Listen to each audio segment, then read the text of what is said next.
Hello, everybody. Welcome back to another episode of Author Spotlight. This is Taj Dashaun, Vice President of Self-Publish in 30 Days. I'm here today with Dr. Gregory Charlop. What's going on, Dr. Greg? Hey, not much, man. Good to be here. It's a pleasure to have you. Got the book right here, Why Doctors Skip Breakfast. This book has been a game changer for me, teaching me a bunch of new information, but also reaffirming some of the things that I've already been doing. I'm like, hey, if Dr. Greg says it's okay, then that means I'm on the right track. We're gonna get into we're gonna hear from Dr. Gregory in a second. But before we dive in, I'm gonna give this man a quick introduction, just so you know who you're dealing with here. We got a heavy hitter on the show. I'm gonna let you guys know right now. You might want to get your notepad ready as you're listening to this, because there's going to be a lot of information that you're going to want to incorporate into your diet, your health, just your overall well-being. But before we get into that, Dr. Gregory Charlop is a wellness physician who's been featured on ABC, Fox, and CBS. He trained at Stanford and founded the first and only site dedicated to the health of retired and current athletes. You can check out more about what he's up to, get some wellness tips that are geared towards athletes at retiredathletehealth.com. But I just want to dive in, Dr. Greg, because I know that I want to hear directly from you. You have an amazing background. Before you moved to Texas, which you and I might be neighbors very soon, before that, I know you've had an awesome career even before you started working with athletes, working with celebrities. Can you just give the listeners a little bit of background around like what happened after you were training at Stanford and how you kind of launched your career and just leading up to everything you're doing now? Sure, yeah. And thanks for having me on the show. It's great to be here. And I love the work that you guys are doing. Thank So a you. little Thank bit you. about me. Yeah, it's awesome. And you're doing all these different things, which I think is great, with like writing and with athletes, and you're doing some impressive stuff. So I'm honored to be here. Thank you. I received that. I appreciate it. I'm thrilled for you to be on the show, honestly, because I mean, I know that this episode is going to serve a lot of different people. Um, and once again, I'm sorry, I didn't mean to cut you off. I know you're going to get into your story, but I do want to say very quickly, this is also going to be posted on the Thrive After Sports podcast.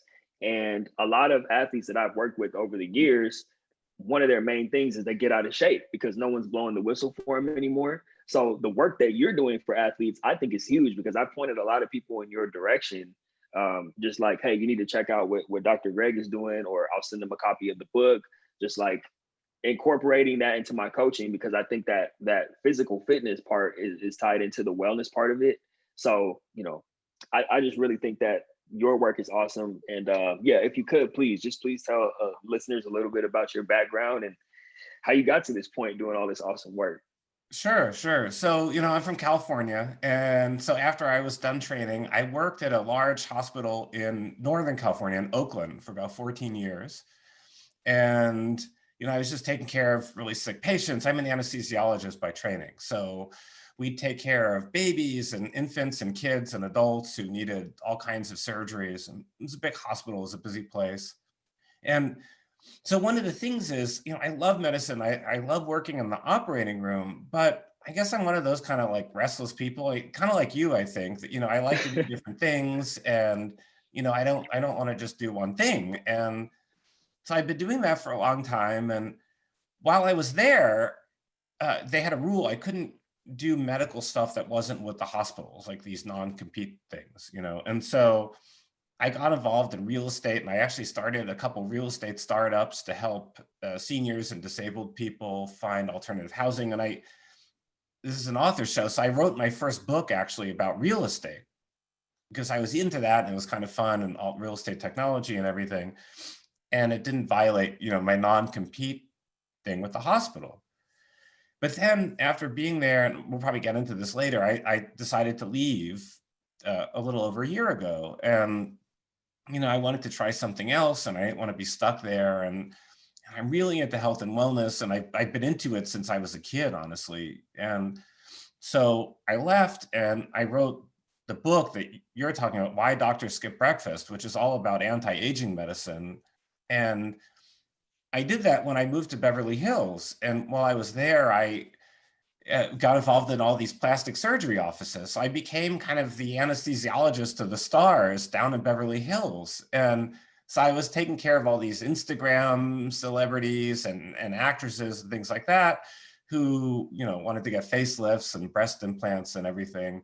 And so it was fun because I was working on anti-aging medicine, and I was starting my telemedicine business, and I was taking care of all these celebrities down in Beverly Hills. And it was a great experience down there. And while I was there, I got connected sort of with the athlete scene. And I, met a bunch of athletes. And, I'd always loved watching sports, but I didn't know personally that many athletes. But while I was there, I met a bunch of them, and I learned that the athlete experience is not kind of what you maybe think it is. It's not, it just, flying off, in a helicopter from one thing to something else. And, a lot of athletes, they struggle with a lot of the very medical problems that I was interested in, and a lot of them struggle with weight, and they struggle with concussions, and they struggle with everything. And so I thought, well, this is really great because I'm interested in this topic. I think a lot of these people need the type of help that I'm into. And that's kind of where the sort of athlete thing came from. So it was a great experience. And now I'm in Texas. Right. Yeah, that's awesome. And I love the fact that you realized that you were kind of boxed in, like working at the hospital, like you said. So you decided to leave because you had that itch to serve more people. And as you were starting to get into working with athletes, like, and I love the fact that you decided to write a book, because although the book, Why Doctors Skip Breakfast, is about anti-aging, like you said, it's not necessarily geared towards athletes. However, it does serve the athlete community, right? So I'm reading it as an athlete, and I'm just eating this stuff up because it affects my post-athletic life. Was that kind of like, and you wrote a book about real estate first, which is interesting. So once you decided to kind of branch off and really go hard with the anti-aging route, you decided to write another book. Like, why do you think it's important, or what is being an author done for you, just as far as your areas of expertise, especially since you have multiple? Well, I think being an author is great. And I'll be honest with you, if I could do anything and I knew that I could make a living indefinitely off it, it would mostly be writing. Like I love writing. I love writing books. I mean, it's a lot of work, but and now that I've done it a couple of times, I know it's a lot of work, but it's fun. It's fun because you're creating something. And to be honest, one of the big things I didn't like about working in the hospital is it's not that creative. You know, you Mm, you're using your brain a lot, you're thinking, you're dealing with difficult situations, but you're not really creating anything. There's kind of like a best way to do things, and that's what you do. And what I liked about writing a book is you get to use your mind in a different way to figure out what you like. You're the writer, so you're the boss. Like, you could write about whatever you want to write about, whatever is interesting to you, whatever catches your eye. It could be a little specific topic or a big topic, and you get to decide what you want to write about it. And then you do research, and I loved it. And I like, I guess, coming up with words and restructuring sentences. I mean, even the editing process I like. And so I think writing is a lot more fun than most other things, to be honest. And it's, I guess, just because you're creating a real thing and you and I are sitting here today and we're talking, but there could be someone, in England who's reading the book right now, and they may be getting something out of it. And that's just an awesome thing, I think. And it's different than if you're working in a hospital where the only person you're dealing with is whoever's right in front of you right at that moment. mm. Yeah, that's awesome. And one of the things I love most about your book, Dr. Greg, is that it's in your voice. Like, I feel like I can almost hear your voice. You know what I mean? In your, because some people, it's almost disconnected, their writing style, or I don't know. We read some books where when I read your book, I can tell that you enjoy writing it, is what I'm really getting at. And, we work with a lot of people who they don't consider themselves good writers. And that's something I encourage, because we have a system to obviously put them in a place where they can write comfortably. And there's a way to do it where you can write from your own voice. And from there, that's when it starts to become fun. And like you're talking about, you're able to enjoy the creation process, the editing, the restructuring, because you're putting your voice out there, you know. Now I want to dive back into the contents of the book for a second. Like, just, I'm working with a lot of athletes. There's all these different trends. People don't know who to listen to, what to believe, what's good, what's bad. I'm just going to start right out the gate with intermittent fasting, because that's a big one, right? And that's something I've been practicing myself. Can you just speak to, maybe just it'll be better for them to hear from you, like giving an actual breakdown of what intermittent fasting is, and then can you go into some of the benefits of it as well? Yeah, absolutely. And before I get to that, though, I just want to say, like, your thing about speaking in your voice, I totally agree with you. And, I look at my favorite authors, and I could tell if you just took a few pages and I hadn't read the book, I know that I would be able to identify them because they write a certain way, and I like it. And it makes you kind of feel like the writer. They're not Right. just regurgitating information, but you know who's talking to you. And I think that that's what people want. I don't think people want in a book just to get information. I mean, yes, you want to get information, but you kind of want to feel like you have some relationship with the person who wrote the book. And I think writing in your own voice is an important way to do it. It makes it feel authentic. Just like if you're watching a video and someone is robotically speaking, you don't really feel that that's them, and you want to know who it is. So for intermittent fasting, I'm a big fan of it. I do it myself and I advocate it. And I tell you, it all started, a friend of mine, he's a radiation oncologist. He's a doctor who takes care of people with cancer with radiation. And he's the head of the department in this major hospital in Florida. And we're childhood friends. I've known him a long time. And I remember a couple of years ago, he called me up and he's like, hey, do you know about this anti-aging medicine? And I was like, what the heck are you talking about? And he's like, no, seriously, there's this thing, anti-aging medicine. I didn't believe it. I thought he was just making it up. Sometimes he has things to say. But he's like, no, I'm not kidding. And he said, you can go to all these different journals. And if you look up these different things, and he gave me stuff to look up, you'll find thousands of articles on this. It's a real thing. So I started researching this a couple of years ago, and it is a real thing. And so we kind of have a better understanding now that we have some control over aging. It's not just some kind of passive process that happens to us, and every year we kind of fall closer to the cliff. It's actually, we have control over this. And so there's different things we can do to kind of slow the aging process. And so one of the best of them is intermittent fasting. And there's a lot of benefits to it. I mean, one of the best, I think, is this anti-aging stuff, but also it's great for weight control. And I've talked to a lot of people, and I've had patients who've told me this. In fact, I had this lady, she was telling me she was like 70 pounds overweight, but she's active and she's smart and she's professionally successful, but she just couldn't lose weight. And she tried, this diet and that diet, and nothing really worked. But then I got her to try intermittent fasting and she lost weight. And I find a lot of people, they have a hard time controlling what they eat. You have certain cravings for certain foods, and maybe you could stop it for a day or two, but it just, ultimately, these cravings are going to beat out. They're just too strong. So a lot of people don't have much control over what they eat, but surprisingly, people have more control over when they eat. And it may not seem this way, but I've heard it over and over again. If you love pizza and I walk in the door and I say, hey, don't eat pizza anymore because it's bad for you, maybe you'll do it for a day or two, but then you'll say, that guy's a quack, forget it, I'm going to eat pizza. But if I tell you, you could eat pizza, but only eat it from the hours of, say, 12 to 6 and not any other time, you could probably do that. And so it turns out that this is true for most people. I mean, there's no dietary rule that everybody could follow, right? Everybody's a little different. But it turns out that for most people, it's easier to control when you eat than what you eat.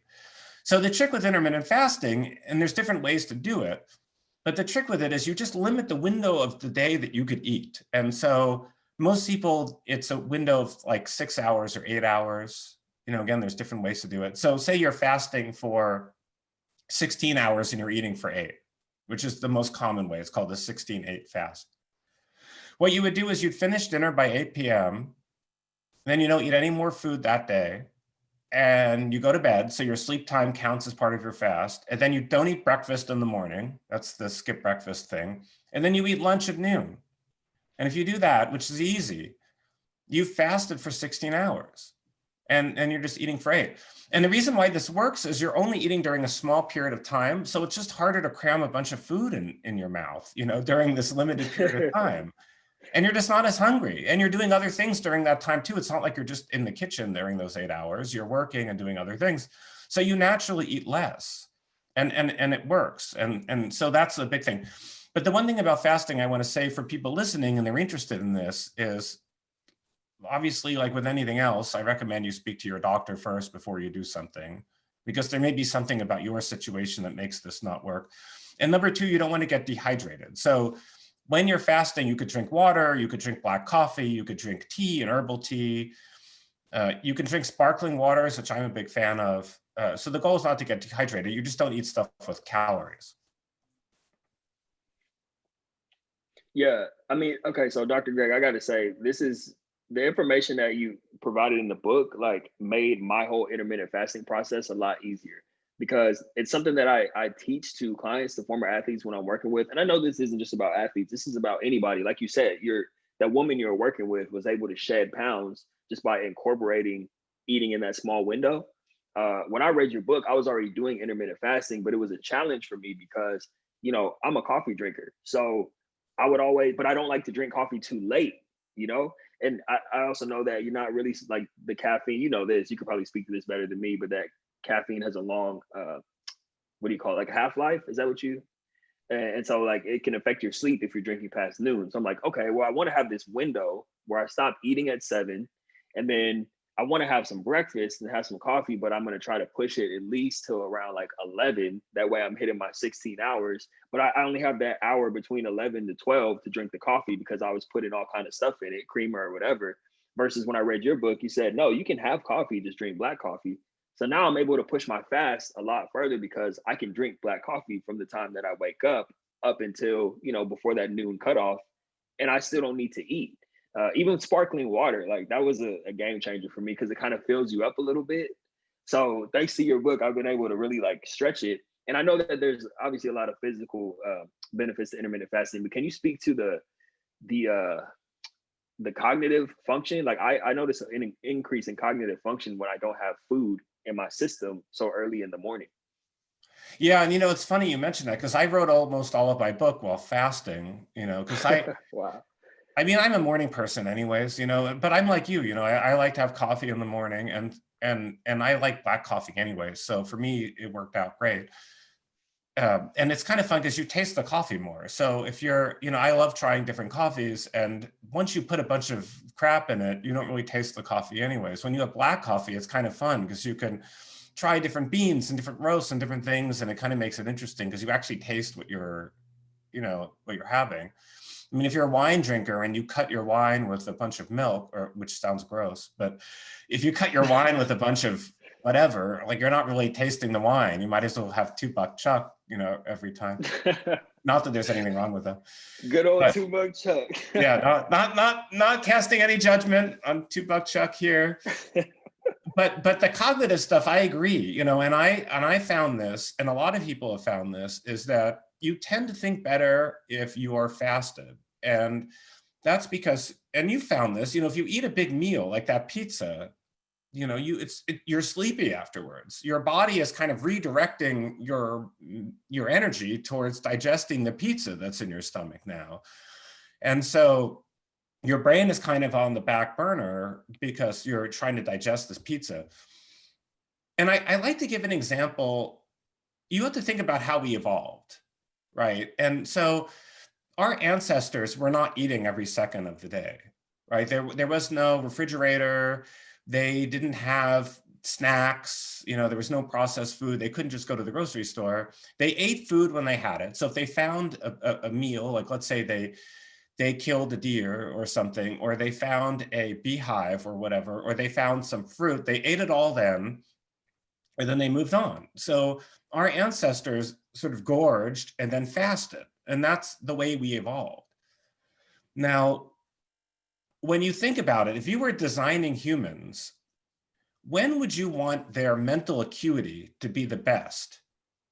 Right when they've eaten, when they're fat and happy after eating that deer, or when they're starving a little bit and they need to eat?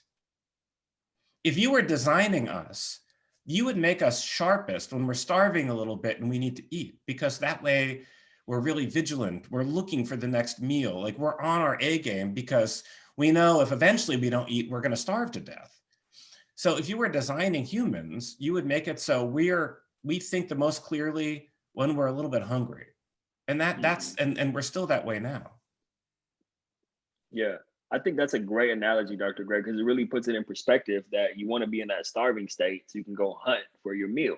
And although, of course, not, I mean, most of us listening to this aren't out actually hunting for animals to eat, but we're we're in our life hunting for, whatever it is that we're looking to accomplish in the world and our missions. So that's a great analogy. I really do resonate with that. Where I wake up and I'm like, I need to stay hungry almost, like physically, but also like mentally hungry so that I can execute on the things that I need to do for that day or for that week or for that month. And it's crazy because I remember when I was in college, you know, we would have we would be filled up before games. And of course they encourage you to carb load and eat the pasta and all that. And I always used to wonder or just feel so like guilty, like, is there something wrong with me? Like I have a game right now and I'm sitting here in my locker about to fall asleep because I just ate 3 plates of pasta. And I think, if, hopefully there's some coaches or something listening to this, like maybe they could say, don't starve your players for the game, but at least they'll have them eat a bunch of pasta and stuff. Have you seen, like, when you're working with athletes, have you found that there's a lot of, I guess, myths or things that you have to kind of debunk when you're talking to them, or kind of like a paradigm shift as far as their eating habits or just their overall health in general? Well, it's interesting you say that. And this is, remember I told you, like, I kind of got introduced to athletes just a couple years ago. And Mm-hmm. I had always assumed that every athlete kind of had their own nutritionist, and that, they were eating like these scientific, as a lay person, you just assume that like every athlete is getting the best advice out there about what to eat and when and everything else. And you assume that they have like a diet that's structured for them. Like, it just seems like that's how it would be. But I found out for most people, it isn't. Most people, like, either the athletes are kind of left on their own, or the coach just has some kind of plan, or maybe there's one dietitian who covers, like 100 people or something. And so it occurred to me that, like, people weren't getting the best advice they could be. Maybe LeBron James does, but most people are not. Right. And so the thing is, and the one thing I want to say is that the needs of active professional athletes, or say active college athletes, are different than the needs of, say, a 40-year-old former football player. And this is one of the big things. And so whatever dietary habits you got in when you were playing football, even if they worked for you at the time, are not the right dietary habits for you now that you're 43 and you're an accountant. It's just, Right. it's a different ballgame. And so what you need to eat has to change. But even for active athletes, like like you were asking about, I think there's a lot of misconceptions about what active athletes should eat. Now, I want to say I don't necessarily advocate fasting in most situations for active athletes. I think it could be good for training. And this is a whole like another topic, which is very exciting. But on game day, I don't think I'd have an active athlete fast. But it is true that the types of food you eat and what you eat and when has a big effect on your athletic performance. And it's interesting when you look at basketball, for example. I mean, tell me if you've noticed this. In the third quarter, teams, they come out of the locker room and they're often flat. And Mm-hmm. the beginning of the third quarter, teams often play very poorly. And you would think to yourself, well, why is that? You would think it would be the opposite. You would think, they've had a little rest, they're refreshed, they got a pep talk, they have this new strategy, that the coaches gave them. So you would think that they would come out, hitting the ground running at the beginning of the third quarter. But that isn't what usually happens. And it's because they're not eating the right stuff, and they're drinking a bunch of sugar, in the form of Gatorade and stuff at the beginning of halftime. And so now they're in this crash. And so there's a lot of scientific things that you could actually do to help active athletes perform better. And you're right, like eating a bunch of carbs at the wrong time is like a cold blanket on performance. Right. Yeah. It's crazy because like you said, you would think that, especially on an elite level, like professional athletes, you would think that all of these bases would be covered, or that this is common knowledge, but it's not, which is why I'm really excited about the fact that your message, like anybody listening, this is why this man has been on Fox and CBS. Like, this is why, because this man is really putting in like work and putting out a powerful message. And I want to talk a little bit about like the future of what you're doing? Because like you said at the beginning, you and I are a lot alike, where we have our hands in a bunch of different things. Um, what is the future for Dr. Gregory Charlop? Like, what is your end game? I love to ask people, like, what is this big picture that they're working towards? You know? So, I'll tell you a story. I was talking to another anesthesiologist the other day. We ran into each other, and she's done all kinds of crazy stuff. She did this like wellness stuff with ketamine, like this kind of mood and depression stuff. And now she's getting involved with this group that's treating people with like mushrooms and things to kind of improve their performance and their mood. I haven't done anything like that. But she also worked with this incredibly wealthy family that flew around on helicopters to different places because someone in the family required special medical care. And she's spoken at some of the top conferences about kind of mindfulness and thinking properly. And I asked her, well, how did you get to do this? Like, how did you get into all these situations? Because these are really cool, like a lot of us would kill to do the stuff that she did. And she said, the key to my success is I always made myself available when things came up. So if something came up, I would say yes to it. And I didn't tie myself down to too many things that took a lot of continuous time commitment that would prevent me from saying yes to stuff. I made it so I could say yes to things when they were available. And so like one thing led to another. And so because she was able to say yes to interesting opportunities that come up, she did all this cool stuff. And so that kind of resonated with me. And I kind of feel the same way. I think what you want to do is you want to put as hard work in as you can, learn as much as you can, help as many people as you can, but you want to be in the position where if something interesting comes up that you could say yes to it, because those interesting things only come up here and there, and you don't know when the next interesting thing is going to be. And if you're constantly tied down, working for the man every second, it's hard to say yes when your shot arrives. So to answer your question, I'm ready to say yes to something and kind of just, I'm open to kind of seeing where life goes. Yeah, and the cool thing about it is that you're kind of already ahead of your time with what you're doing, because you and I were talking about this. You were doing telemedicine way before COVID hit. So you were already ahead of the game. Like, hey, I should be able to help a patient anywhere at any given time. And obviously there's been an uptick in that because of what's going on in the world. But pre-COVID, that was something you were already doing, you know? So I guess like a better question would be, what do you want your legacy to be like when it's all said and done? And this is, you already got two books, one on real estate, one on anti-aging. Or do you see yourself more so like really going down the path of anti-aging so people can live their best lives? Or like you said, I know you're open to a million other things, but what would you want your legacy to be ultimately when it's all over? Well, I want people to realize, my big message is I want people to realize that you have control over your own health and destiny. You don't have to follow a standard career path just because everybody else did, or that's kind of maybe what your parents did or something.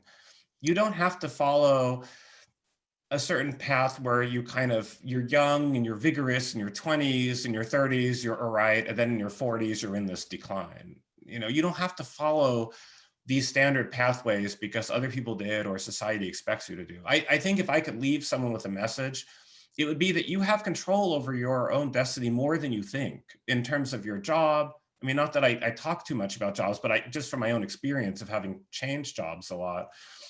But I think in terms of health, by making the right choices in what you eat and when you eat and exercise and intentionally having gratitude, intentionally being thankful when things happen, and by getting enough sleep, when you make the right choices, you have a lot more control over your health than you think. And I think if I could leave anyone with that message, it's that, it's not that in a few years from now, it's inevitable that you'll be overweight, or it's inevitable that you'll be tired, or it's inevitable that you'll have wrinkly skin. You have control over this. And I think if I had one message, it would be that, take the bull by the horns and feel some ownership over yourself, because you can lead yourself in the right direction.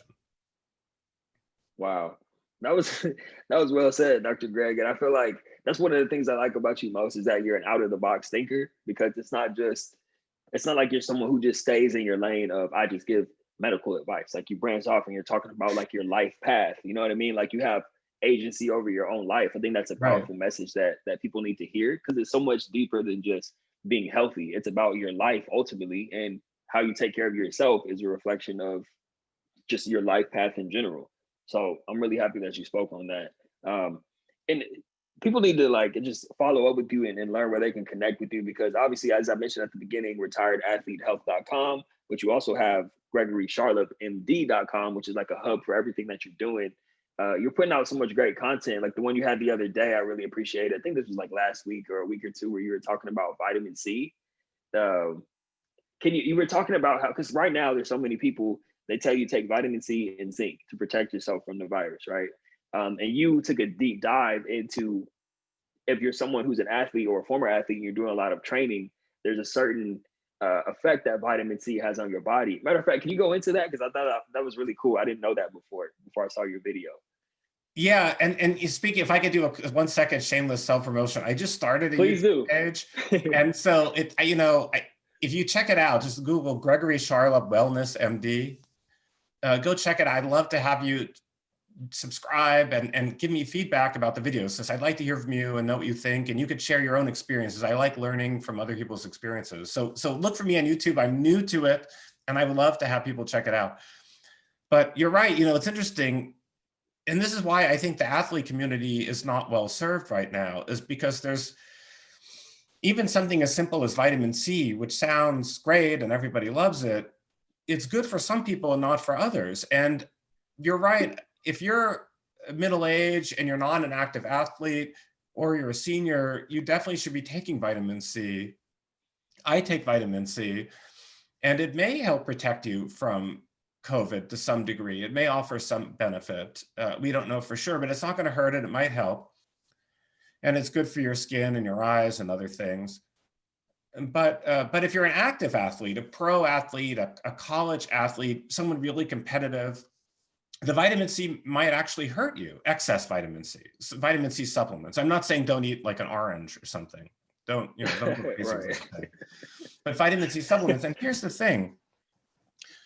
When you exercise, like if you go to the gym and you lift weights and you're curling, let's say, you're stressing your bicep. The reason you're doing that is you want your bicep to be under stress, and your bicep says, oh crap, I need to get stronger because I have all this work to do and I'm not up to the task. So the reason you're curling these weights is you're trying to send a message to your bicep that, listen, you need to like get with the program and toughen up by stressing it. Right? Your biceps aren't getting bigger when you're on the couch watching Netflix. They're getting bigger when you're stressing them. And so once your biceps are stressed, they have a little bit of inflammation and they have a little bit of breakdown. And that is what sends the message that they need to get bigger. So vitamin C is very anti-inflammatory, which sounds great. Who wants inflammation? But if you're trying to stress your biceps to get them bigger, but you're hitting them with a strong anti-inflammatory drug, vitamin C, it makes it so your workouts aren't doing what you want them to do. It makes it so your biceps aren't getting stressed, they're not going to get as strong. And so there's quite a bit of evidence now that when again, I'm talking about like hardcore athletes, like professionals, like people who are really serious. When they take vitamin C supplements, their training and their athletic performance suffers. And that's because they're not building up as much as they should be, because the anti-inflammatory effect of the vitamin C works against what you're trying to do in the gym. Mm-hmm. Yeah, that was once again, just dropping bombs on me, dropping knowledge that I hadn't even considered it before. It's like, so now I'm kind of like strategic when I take vitamin C, when I take the supplement, and I'll usually do it later at night with a meal versus like, before I go lift weights or something, like almost while I'm in recovery mode, as opposed to having vitamin C in my system as I'm working out. I think that's a kind of a better approach. I don't know. I should be asking you, do you think that that's a better way for me to go about it? Well, so it's interesting at the end of the day, and this is one of the big things with nutrition, at the end of the day, you need to figure out what are your main priorities. Right. Now, if your main priority is health, and maybe not getting COVID and fighting off wrinkles and stuff like that, there's a bunch of stuff you should do, like fasting, taking vitamin C. There's a number of other supplements like nicotinamide riboside, things like that, that I would tell you should take. But if you said to me, I'm a 20-year-old college basketball player right now, I don't care about, whether I'm not worried particularly about getting Alzheimer's when I'm 80. Right now, I want to get picked in the NBA draft.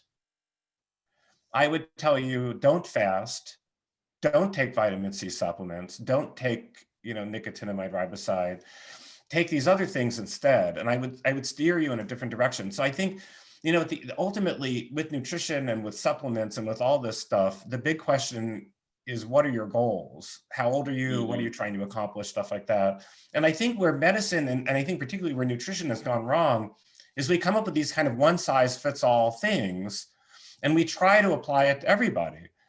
But your needs and my needs are different based on kind of where we are in life and everything else. Like I like working out and I lift weights, but I know I'm never going to be a competitive athlete. I never was a competitive athlete. I mean, I like it, but I never was a competitive. I just don't have the stuff for it, and so I lift weights mostly to kind of keep my health up and, to look good in these tight polo shirts I wear for these interviews.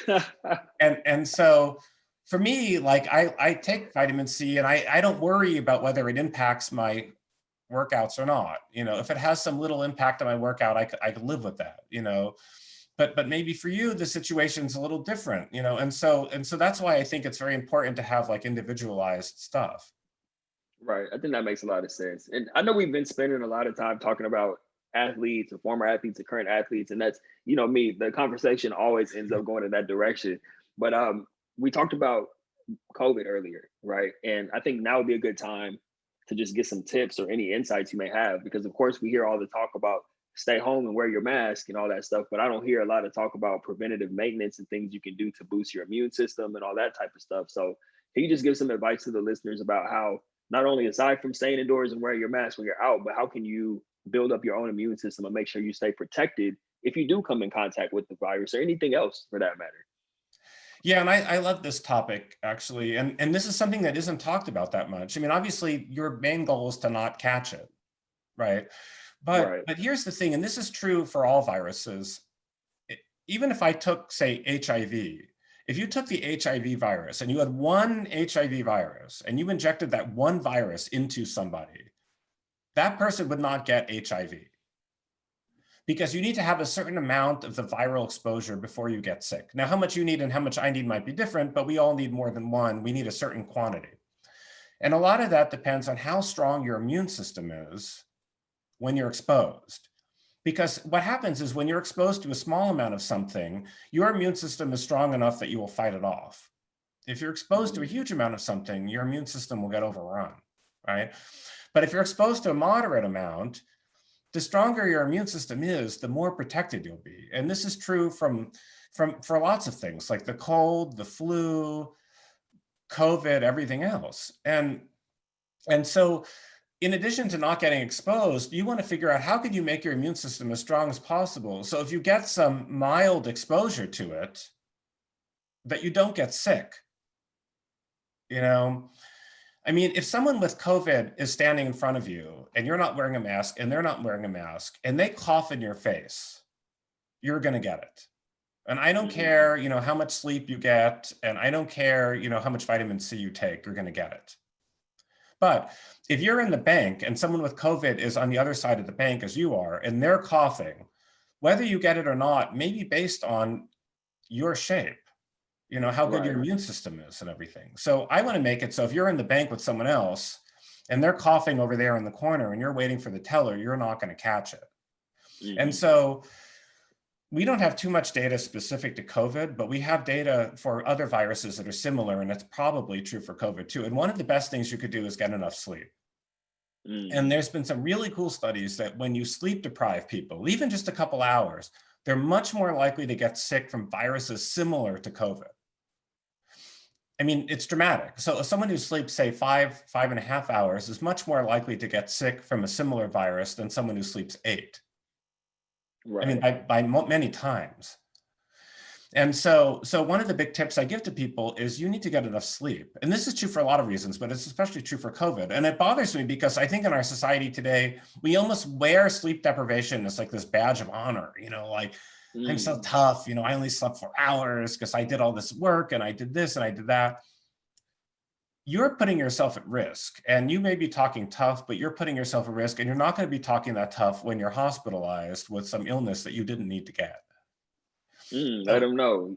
You hear that? Are you team no sleep people out there? Right, that's right. So getting enough sleep is, I would say, would be number one. The other thing is, there are some nutrients that may reduce your risk. Again, we don't know for sure if this is true with COVID, but it's true for similar things. So zinc, like you said, may reduce your risk. Vitamin C, vitamin D may reduce your risk. Magnesium might reduce your risk. I take all of those. And then eating, healthy meals. So eating a lot of vegetables, the stuff you would think would be good for you seems to be good with you for viral protection also. So your healthy lifestyle choices actually make a difference, even for things like COVID. Right. Yeah. I mean, see, this is why you guys got to get the book, folks. Why Doctors Skip Breakfast. Not only that, but I forgot to read the subtitle earlier because you were just talking about sleep. I forgot to include the subtitle of the book is Wellness Tips to Reverse Aging, Treat Depression, and Get a Good Night's Sleep. And I love that you touched on that because that's some stuff that I'm really heavy on. Like when I'm talking to anyone, and even myself, I've been a lot more intentional about getting a good night's sleep because I really do understand the impact that has. And like you said, people wear it like a badge of honor where you're going through the day. You might as well be going through the day drunk if you're off 4 hours of sleep or less because you're not really operating at the highest level you could be. So I mean, that was awesome. Thank you for sharing that, Dr. Gray. You got so many gems. All this stuff is inside the book. Please tell people how they can get in touch with you, where they can find out more about your content, where they can get the book, all that stuff. Yeah, so the book is available as paperback and Kindle, and you can get it from Amazon. Just look for Why Doctors Skip Breakfast. It's also available on Audible. So if you're a listener, and that's actually how I get most of my books is from Audible, it's available there.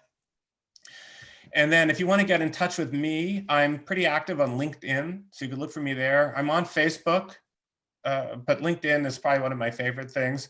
Or my website, Gregory Charlop, MD, GregoryCharlop, MD.com, or retiredathletehealth.com. And then look for me on YouTube because I'm new and I want to get feedback and I want to hear from you guys. So I'm pushing that. Look for me on YouTube. That's awesome. Well, thank you for coming on and sharing, Dr. Greg. This is one of those episodes, like I said at the beginning, people got to tap in and maybe listen to it a few times and have the notepad ready because this is essentially like a consultation if you're listening to this. And I know I was being selfish and asking my own questions, but that's only because I'm going to take advantage of this. This is a free consultation, So aside from the book, I already got so much great info from you. You're putting out great information every day. Every time I look up, you have a video that just, I didn't even know that, I wouldn't have known it if I didn't come across your work. So I'm super grateful that we connected.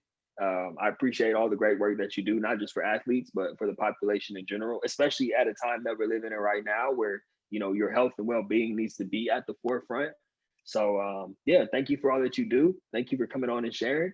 And we may be neighbors soon. I may see you in Texas as soon as I get on out there. Yeah. Well, thanks for having me on. And if you come out, let me know. I will show you around. I would love to. All right, Dr. Greg. This has been a great episode of Author Spotlight with Dr. Gregory Charlop. Please tune in. All the information to connect with him will be in the show notes. And we'll see you in the very next episode.